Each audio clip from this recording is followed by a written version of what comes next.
करेंगे। माननीय चंदूलाल जी साहू स्वागत करेंगे। माननीय प्रभारी मंत्री स्वागत करेंगे। माननीय प्रभारी मंत्री रमशीला जी स्वागत करेंगे। निर्मल चोपड़ा, निर्मल बगाड़िया जी, कृपाराम जी विधायक महोदय, इंदर चोपड़ा जी, सभी अतिथियों के स्वागत के पश्चात आप सबसे अनुरोध है कि जो बाहर से आए हैं अंदर आ जाएं कृपया और शांति बनाए रखें। गुजरात से सीधे चलकर और यहां से इलाहाबाद जाएंगे। माननीय मोदी जी को मैं सादर आमंत्रित करता हूं। आइए माननीय मोदी जी।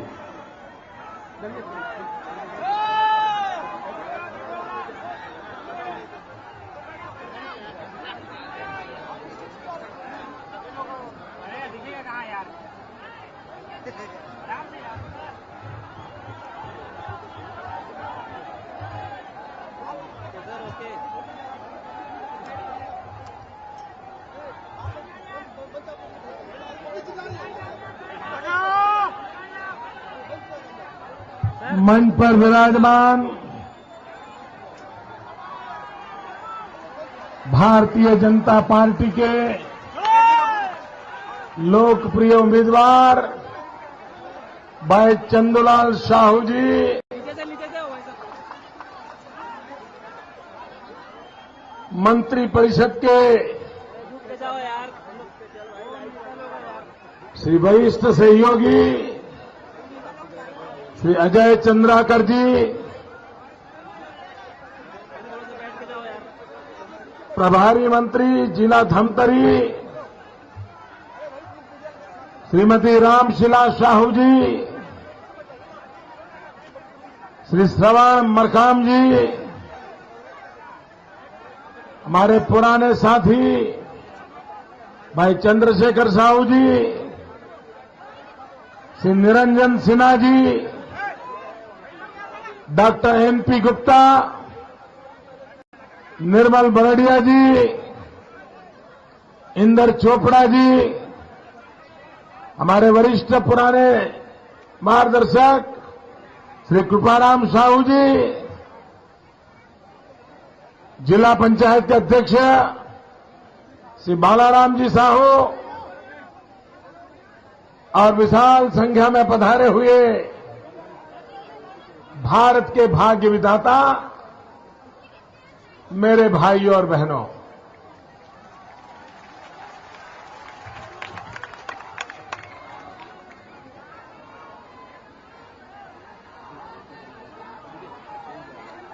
जब जब मैं छत्तीसगढ़ आता हूं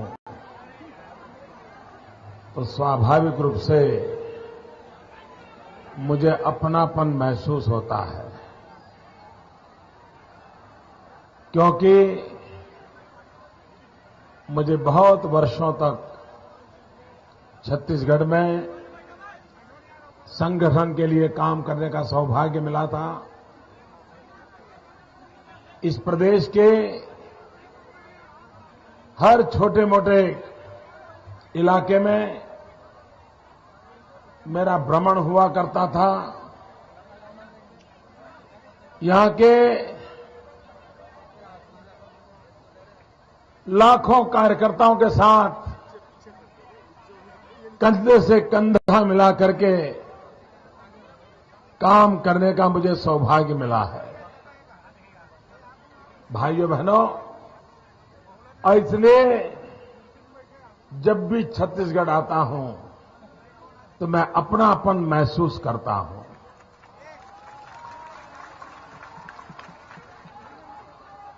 भाइयों बहनों, चुनाव ये लोकतंत्र का महापर्व होता है।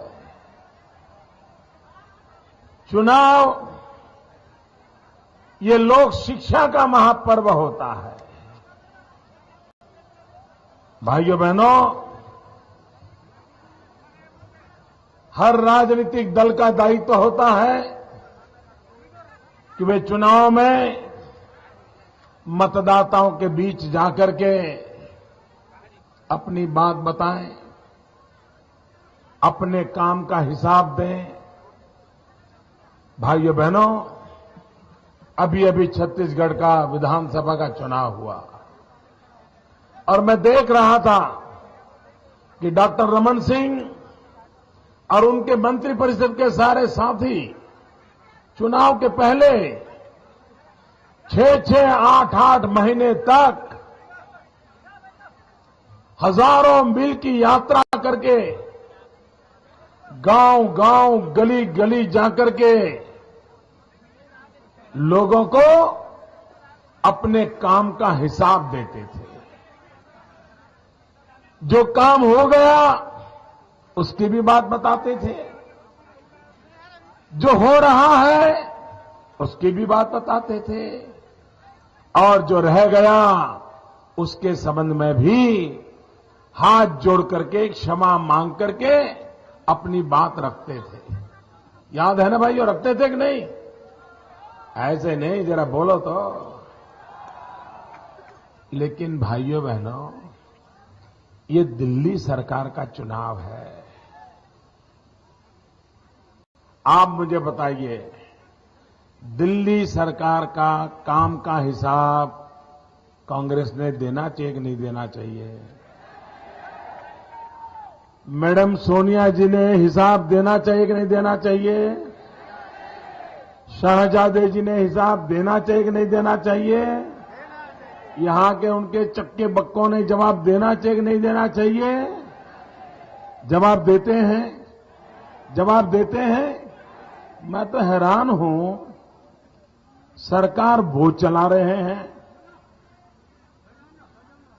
चुनाव दिल्ली सरकार का है, खुद का काम का तो जवाब देते नहीं और सारे देश में घूम घूम करके मोदी के काम का हिसाब मांग रहे हैं।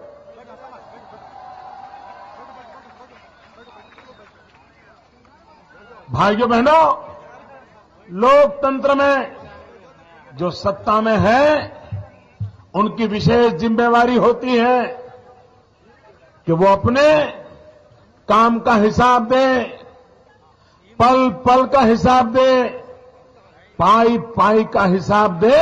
ये उनकी जिम्मेवारी होती है, लेकिन ये जिम्मेवारी दिल्ली के लोग निभाते नहीं है। क्यों निभाते नहीं है? क्योंकि कांग्रेस पार्टी, उसके चरित्र में लोकतंत्र नहीं है। लोकतांत्रिक परंपराओं में उनका विश्वास नहीं है, लोकतांत्रिक व्यवस्थाओं में उनकी श्रद्धा नहीं है। वे वंशवाद से जीते हैं, परिवारवाद से चलते हैं और परिवारवाद वालों को पालते हैं, और इसलिए वो जनता जनार्दन को अपनी जेब में मानते हैं। वो जनता को जवाब देना उचित नहीं मानते हैं। और कांग्रेस पार्टी का अहंकार 7वें आसमान पर है, 7वें आसमान पर। आप मुझे बताइए भाइयों, आज देश में महंगाई है कि नहीं है? ऐसे नहीं, ताकत से बताओ, उनको पता चले महंगाई है कि नहीं। उन्होंने 2009 में महंगाई किया था कि नहीं किया था? ये आते हैं शहजादे जी, मैडम सोनिया जी आती है, क्या आपको जवाब देते हैं कि महंगाई कम क्यों नहीं हुई? देते हैं जवाब? आप क्यों महंगाई के कारण परेशानी हो रही है, उनको परेशानी हो रही है क्या? आपको तकलीफ हो रही है, उनको तकलीफ हो रही है क्या? भाइयों बहनों, उनको तो आपकी परेशानी में मजा आता है। क्योंकि एक दिन शहजादे ने भाषण में कहा था, उन्होंने कहा था, हम जब तक गरीबी की बात नहीं करते ना, हमें मजा नहीं आता है। अब मुझे बताओ भाई, क्या गरीब की बात करना ये एंटरटेनमेंट है क्या? ना ना, गरीब की चर्चा करना ये मजाक मस्ती का विषय है क्या? भाइयों बहनों, हम जब गरीब की बात सुनते हैं ना, हमें रात को नींद नहीं आती, हम बेचैन हो जाते हैं। उस गरीब के आंसू पहुंचने के लिए हम व्याकुल हो जाते हैं। ये फर्क है भाइयों, ये फर्क है। कांग्रेस पार्टी के नेता क्या कहते हैं? गरीबी बरीबी कुछ नहीं होता है। गरीबी तो एक मन की अवस्था होता है, स्टेट ऑफ माइंड होता है। शहजादे जी, आपके लिए गरीब ये तो टूरिज्म है, टूरिज्म।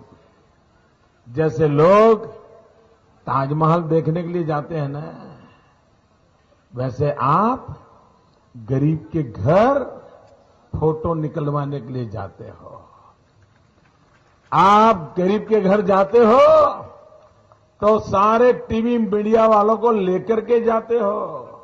जैसे ताजमहल जाते हैं तो कैमरा खास लेकर के जाते हैं और खड़े रह करके फोटो निकलवाते हैं ना, वैसे शाहजादे जी भी गरीब के यहां बैठ करके फोटो निकालते हैं और फिर उस बेचारे गरीब का खाना भी खा जाते हैं।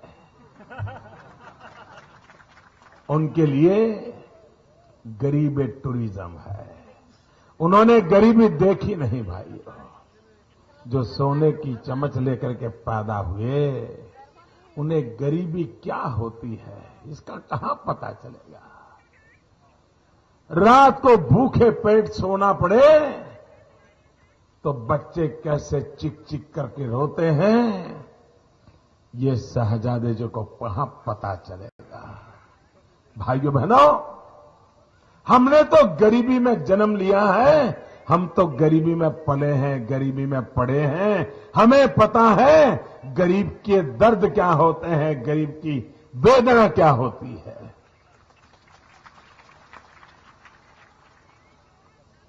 और इसलिए भाइयों बहनों, गरीब का दुख वही समझ सकता है जो गरीबी जी चुका है। शहजादे जी, आप तो सोने की चम्मच लेके पैदा हुए हो, मैं तो रेल के डिब्बे में चाय बेचते बेचते यहां आया हूं।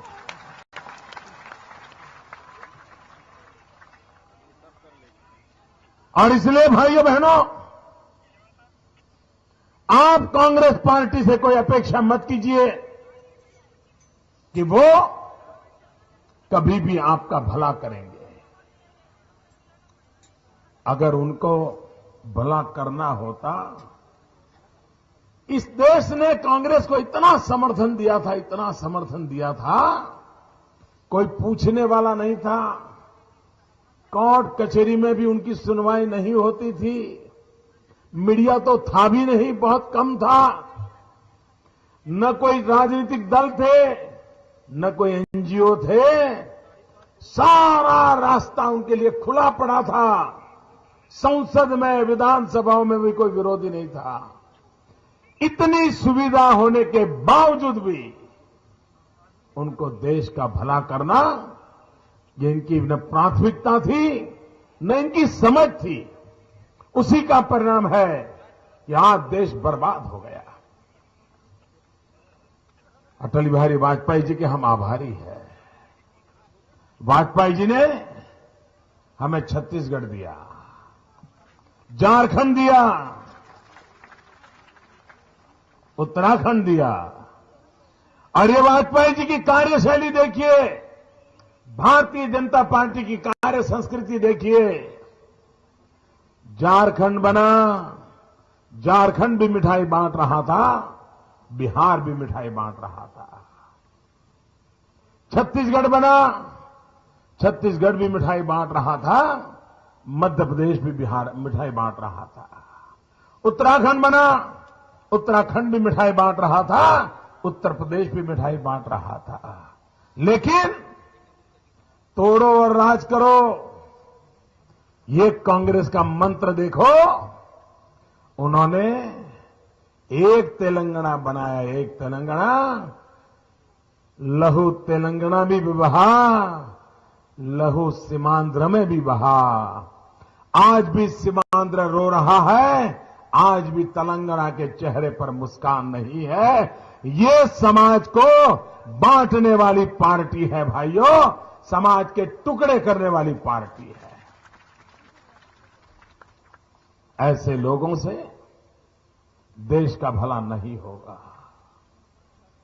भाइयों बहनों, एक जमाना था जब मध्य प्रदेश संयुक्त था, कि कांग्रेस के शासन में मध्य प्रदेश को बीमारू राज्य माना जाता था। मध्य प्रदेश छत्तीसगढ़ अलग हुए। छत्तीसगढ़ में रमन सिंह के नेतृत्व में, मध्य प्रदेश में शिवराज जी के नेतृत्व में 10 साल में ऐसी कमाल कर दी, छत्तीसगढ़ भी बीमारू राज्य से बाहर आ गया, मध्य प्रदेश भी बीमारू राज्य से बाहर आ गया, और आज प्रगति की नई ऊंचाइयों को पार करने के लिए मध्य प्रदेश और छत्तीसगढ़ आगे बढ़ रहे हैं।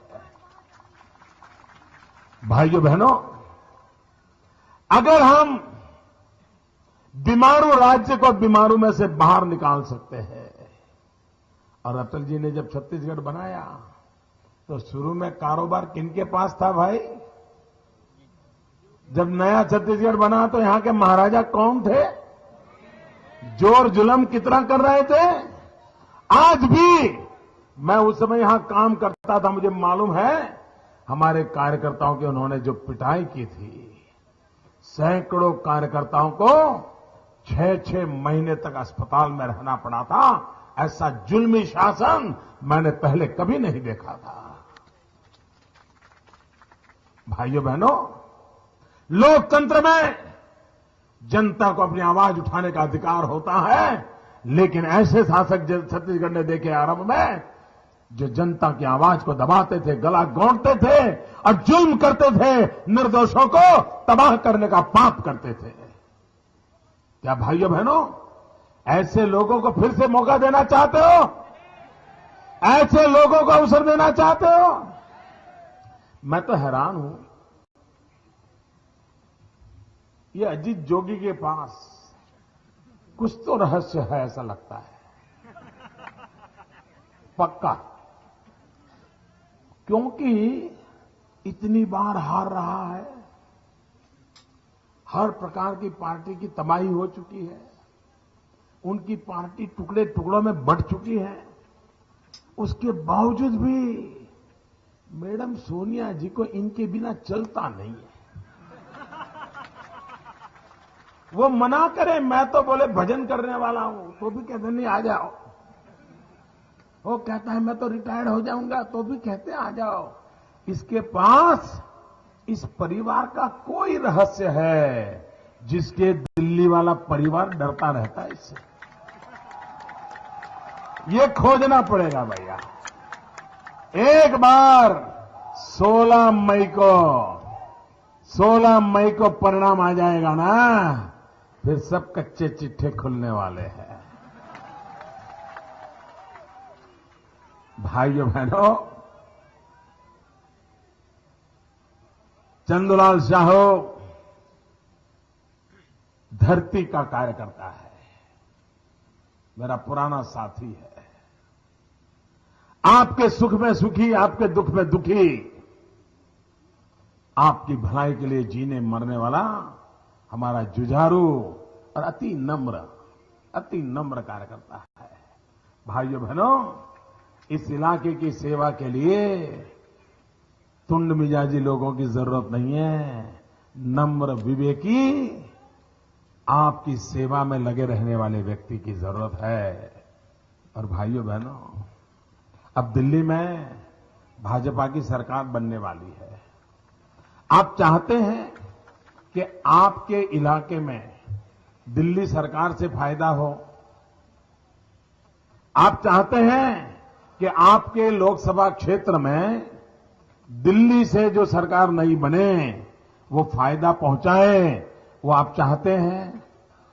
इस इलाके का विकास दिल्ली सरकार करे, ऐसा चाहते हो? तो भाइयों बहनों, आप डैम तो बना दे, लेकिन अगर पानी पहुंचाने की कैनाल ना बना दे तो क्या होगा? पानी काम आएगा? दिल्ली में सरकार तो बना दें कि उस सरकार के फायदे लेने वाला चंदूलाल शाहू अगर दिल्ली नहीं भेजेंगे तो फाटक भेज करके क्या करोगे? रुकावटें डालने वालों को भेज के क्या करोगे? भाइयों बहनों, ये चुनाव मैंने बहुत निकट से देखा है, बड़ा गजब का चुनाव है ये। भाइयों बहनों, कल का जो तीसरे चरण का मतदान हुआ है और जो बड़ा मतदान था, करीब करीब 100 सीट का मतदान था। मेरे पास जो जानकारी मिली है, भाइयों बहनों, ये तीसरे चरण के चुनाव में कांग्रेस पार्टी का खाता कहीं खुल नहीं रहा है।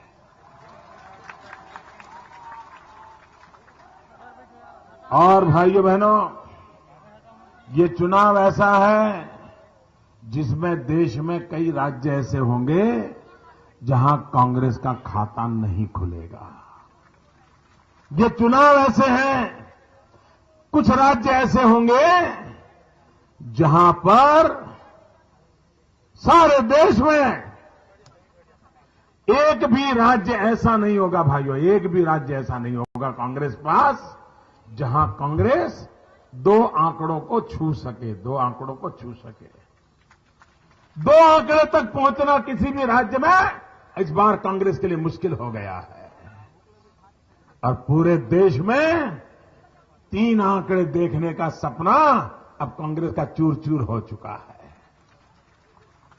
एक आंधी चली है और जैसे जैसे मतदान निकट आता है, यह आंधी सुनामी में पलट जाती है।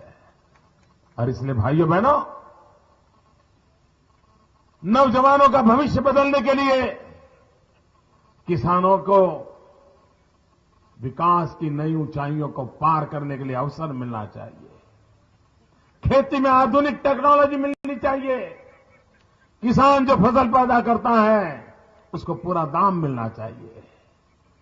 भाइयों बहनों, भारतीय जनता पार्टी ने अपने चुनाव घोषणा पत्र में कहा है, आप अब तक क्या था, जब मिनिमम सपोर्ट प्राइस तय होनी थी तो दिल्ली सरकार अपनी मनमर्जी पर करती थी, जो कभी 200, कभी 150, कभी 400, जो मर्जी पड़े कर देते थे।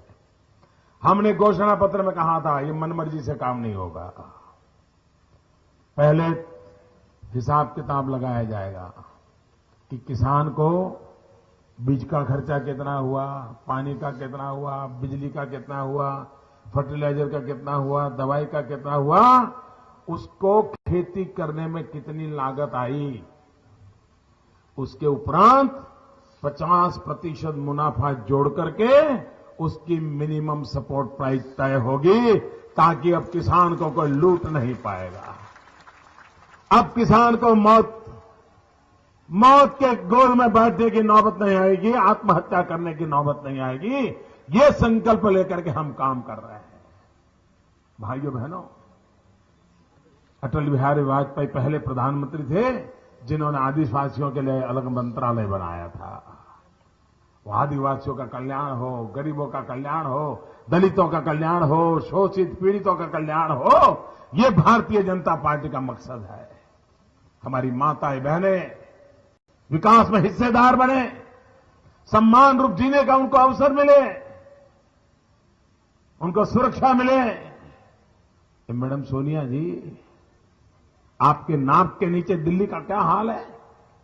कोई दिन ऐसा नहीं जाता कि दिल्ली में हमारी बहन बेटियों पर बलात्कार न होता हो। आपने दिल्ली को बलात्कार नगरी बना दिया है। भाइयों बहनों, और दिल्ली में एक निर्भया कांड हुआ था, तो मैडम सोनिया जी ने राजनीतिक दांव खेलने के लिए बजट में 1000 करोड़ का निर्भया फंड घोषित किया था। मुझे दुख के साथ कहना है, 1 साल बीत गया, 1000 करोड़ में से एक नया पैसा खर्च नहीं किया, एक नया पैसा। और लोगों की आंख में धूल झोंकने वाली कांग्रेस ने अभी जब दोबारा इंटरिम बजट दिया, अभी 2 महीने पहले, फिर उन्होंने फिर वही निर्भया के नाम से दूसरे 1000 करोड़ उसमें लिख दिए। एक नया पैसा है नहीं, एक नया पैसा खर्चा करना नहीं है, माताओं बहनों की सुरक्षा की चिंता नहीं करनी है, सब राजनीति करने के लिए आंकड़े लिखते चले जाना, यही कांग्रेस पार्टी का कारोबार है। इसलिए मैं कहता हूं भाइयों बहनों, एक कागजी सरकार को विदाई दे दो, ये धोखा करने वाली सरकार को विदाई दे दो, देश की जवानी का भविष्य बर्बाद करने वाली इस सरकार को विदाई कर दो। और मुझे विश्वास है भाइयों बहनों, देश में इस बार मजबूत सरकार बनने वाली है। देश गूंगी बहरी सरकार से तंग आ चुका है, देश लूली लंगड़ी सरकार से तंग आ चुका है, देश रिमोट कंट्रोल से चलने वाली सरकार से तंग आ चुका है। अब देश को मजबूत सरकार की जरूरत है। मैं छत्तीसगढ़ वासियों से कहता हूं कि दिल्ली में मजबूत सरकार बनाने के लिए यहां से सारे के सारे कमल दिल्ली भेजने की कृपा कीजिए, सभी सीटें भाजपा को विजयी बनाकर के भेजिए। भाइयों बहनों, आज दिल्ली के कारण जो छत्तीसगढ़ की परेशानियां हैं, वो सारी परेशानियां देखते ही देखते मिट जाएगी और नरेंद्र मोदी रमन सिंह मिलकर के छत्तीसगढ़ का नया भविष्य बनाएंगे। ये मैं आपको विश्वास दिलाने आया हूं। भारी मात्रा में मतदान कीजिए, भारतीय जनता पार्टी को विजयी बनाइए, चंदूलाल साहू को दिल्ली भेजिए। बहुत बहुत धन्यवाद। भारत माता की।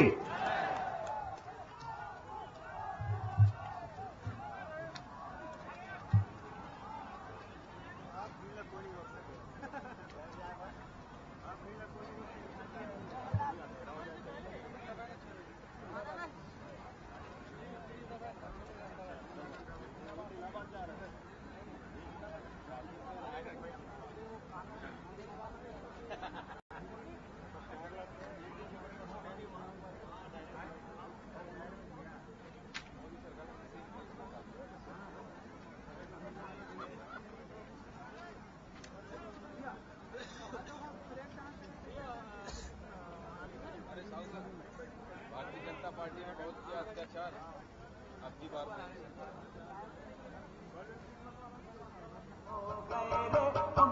मोदी भैया सारे ही देश में छा गए रे।